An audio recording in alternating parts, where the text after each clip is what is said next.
नमस्कार, मी धनश्री. आपले धनश्रीज या यूट्यूब चॅनलमध्ये स्वागत आहे. तर आज आपण बनवणार आहोत खमंग अशी कढीपत्त्याची चटणी, अगदीच तोंडाला पाणी सुटणारी. इथे मी खूप सारा कढीपत्ता घेतलेला आहे.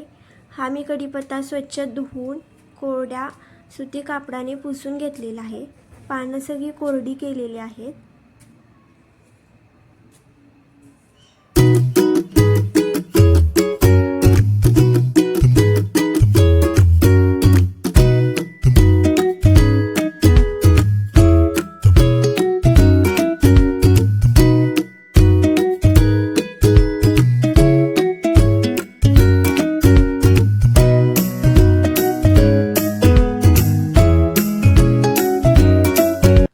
इथे आपली कढई गरम झालेली आहे.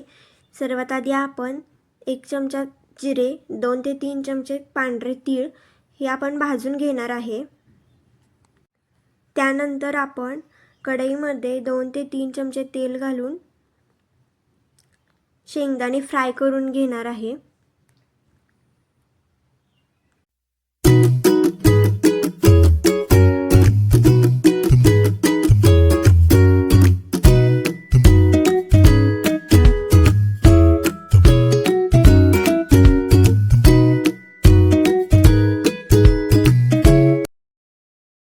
त्यानंतर आपण कढीपत्ता तेलामध्ये परतून घेणार आहोत, अगदी असा कुरकुरीत होईपर्यंत.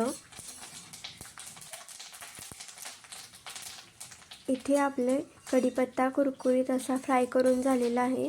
ते आता आपण काढून घेतोय. त्यानंतर आपण भाजलेले तीळ, जिरे, लसूण, सुकं खोबरं 2 ते 3 चमचे घेतलं होतं आपण.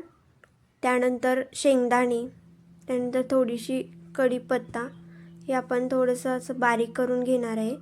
थोडंसं फिरवून झाल्यानंतर त्यामध्ये चवीपुरतं मीठ, 2 हिरव्या मिरच्या घालून असं बारीक करून घेणार आहे. शक्यतो कढीपत्ता जाडभरडच असं बारीक करा, जेणेकरून दाताखाली आल्यानंतर ते चवीला एकदम खमंग असं स्वादिष्ट लागतं. कढीपत्ता शरीरासाठी खूप उपयुक्त आहे, जास्त करून आपल्या हेल्दी केसांसाठी. जर तुम्ही अशा प्रकारे कढीपत्त्याची चटणी बनवून जर तुमच्या आहारामध्ये जर सेवन केलं तर शरीराला नक्कीच फायदा भेटू शकतो. जर ही चटणी ट्राय करा. जर ही चटणी आवडली तर नक्की चॅनलला सबस्क्राईब करायला विसरू नका.